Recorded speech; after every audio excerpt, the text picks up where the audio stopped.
Welcome back to Learn Economy. In this video, we are going to look into the banking sector reforms in India. After assuming office in June 1991, the Congress government, which is headed by the P.V. Narasimha Rao, this government has introduced many changes in the economic policies, which is consequent of the terrific macroeconomic imbalances that were there in the Indian economy over many years. So these policies are known as structural reforms. Devaluation of Indian rupee, liberalized exim policy, industrial policy, etc., were considered to be critical elements of these kinds of reforms. Next, we could see that all these issues, where all these reforms were came into existence or which were implemented, mainly to make India more free as well as competitive. Successful implementation of trade, of industrial policies, etc., demanded more resource allocation that needed in the market. I mean, these in resource allocation should be considered to be market driven in order to get successful in these kinds of problems in the economy. In other words, it is considered to be that there were many reforms which were needed to equip the economy, which we could see that the financial sector reforms which came main here. And it is not enough to change the rules of monetary management. What is needed is the comprehensive reform of the banking system, capital market, etc. This is because the financial sector is considered to be the center of the economy, especially Indian economy, which is a developing economy. So there were many recommendations. Against this kind of a backdrop, the committee, Narasimha committee, which is chaired by Narasimham, which was set up by the government of India to examine the country's financial system and various components to make recommendations with respect to reforms. The report was placed before Parliament in 1991.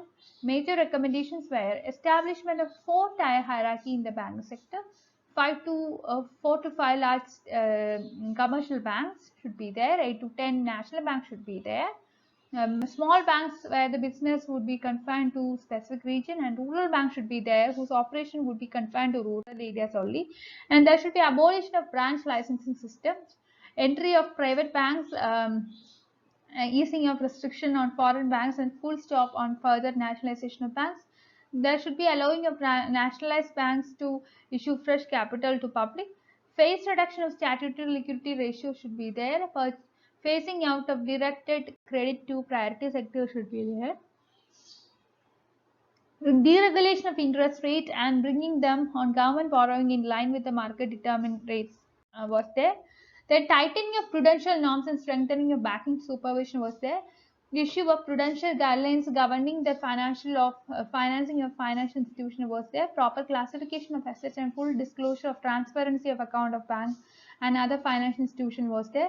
Attainment of minimum capital adequacy ratio, 4 PC capital adequacy ratio in relation to risk-weighted assets within 3 years was there. Increased competition in lending between development financial institutions and bank was there. Then setting up of an institution called Asset Reconstruction Fund with the view of taking over the portion of loan portfolio um, which were bad and doubtful, whose recovery was not easy. This too was there. So having discussed the Narasimhan committee recommendations, let's understand the measures taken so far with respect to banking sector reforms. The government of India has taken very important steps.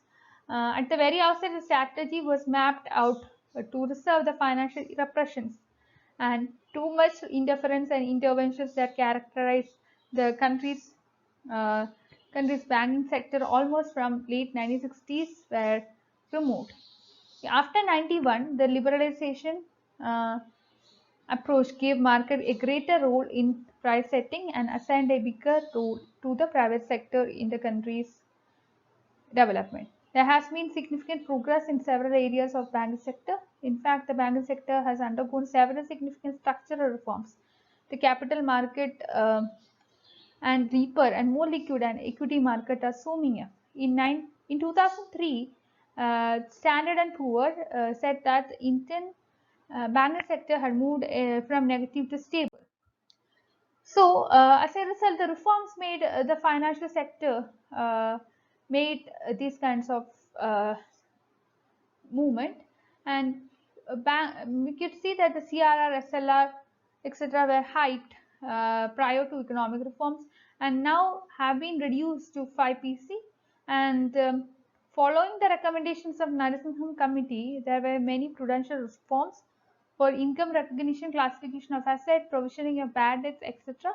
Earlier, there were no uniform practices for income recognition, asset classification into performing and non-performing assets. There were no provisioning for non-performing assets, valuation for securities held in banks portfolio. So now there are many changes in this in all these things. When capital adequacy requirements had not been uniform by then. Against this backdrop, the committee recommended uniform prudential norms and standards. Because of the implementation of these measures, asset quality of banks has considerably improved.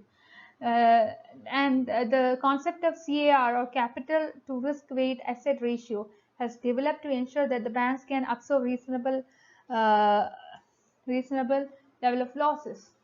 Such ratio helps to protect the interest of depositors and promote stability and efficiency. So if there is any kind of loss, the bank would be able to meet that. That's the main approach. Further, it is because of the improvement in the asset quality of banks, there has been a significant reduction in the level of non-performing asset consequent or upon recovery of dues. The setting up of asset reconstruction company has provided a great boost to banks' effort to recover dues in the case of defaulting borrowers. This act is meant to facilitate some foreclosures and enforcement of financial sector, and actually this act actually paved the way for creation of ARCI. And this has something to do with the Reconstruction of Financial Assets and Enforcement Securities Interest Act of June 2002. And it may be recalled here that one of the major contributing factors of NPA reduction is change in the policy of directed priority sector lending. The commitment of directed credit to priority sector had been considered huge, and that too needed to be cut drastically to 10 PC as recommended by Narasimham Committee. Such directed a priority sector lending by public banks after bank nationalization created a loan mela or loan mafia political culture in the country. In the name of structural reform, the government has been following, or it has been allowing the entry of private sector banks and foreign banks. However, we could see that the licensing requirement of RBI suggests that these private bankers would open branches in rural areas too. This requirement allows private banks to fulfill some sort of social banking service goal. What are the impact of these kinds of reforms? Reforms of banking sector had happened, and it is now experiencing increased efficiency as a result of reforms. The basic objective of reforms was to attain efficiency, stability, financial deepening, etc., and also to promote priority sector lending, prudential framework, etc. And it is considered that in some areas the banking sector is inching towards world standards. However, in certain other areas it has declined its role. Meanwhile, in the view of rising NPAs, the first time in 2007-8, the RBI has cautioned banks not to make any kind of compromise in the case of lending. This is because of the policy stance of the commercial banks relating to aggressive lending to real estate and housing sectors, particularly by private or foreign non-banks. Unless corrective actions are taken, it is very difficult to deal with all these kinds of problems. And despite the progresses, achievements, systematic weakness still remain in the banking sector. As far as conduct and allocation of resources are concerned, the financial system in effect tends to serve the government in its objectives. We could also see that coming to the composition of loans, bad loans in Indian banks tend to be concentrated largely in priority sectors, especially industries and all. So that's all for today. Please like, share, and subscribe to this channel for more videos, and you can be a part of my Telegram group and Telegram channel to discuss your doubts. I'll be providing the links of the same in the description box. Thank you.